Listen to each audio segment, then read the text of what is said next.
Ahojte všetci, dneska si v dnešnom videu si predstavíme ozonizer od výrobcu Tokachi. Bol kupovaný na Allegre, cena nejakých 63 €. Ozonizer má 130 W, časovač od 1 minúty až po 120 minút, efektívnosť od až 60 000 mg za hodinu. Je to poľský výrobok, rozbalíme si ho, ja som ho už mal predtým rozbalený, čiže už aj odskúšaný. V balení sa nachádza manuál, je síce v poľštine, takáto kartička na dvere, zákaz vstupu, napájací kábel od dĺžky 1,5 metra,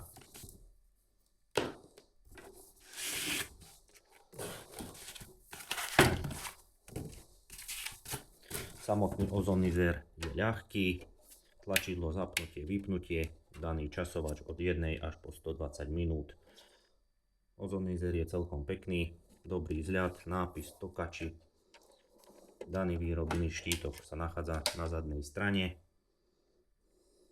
Ozonizer sa veľmi dobre hodí na dezinfekciu a pohlcovanie pachov, poprípade na čistenie klimatizácií do auta.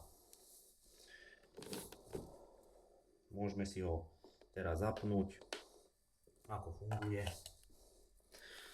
Obsluha je veľmi jednoduchá, ľahká, čiže zvládne to aj amatér. Čiže zapojili sme ho do siete, zapneme vypínač a nastavíme si daný časovač na koľko minút chceme, alebo podľa metrov štvorcového daného priestoru alebo byte, kde budeme ozonizer používať.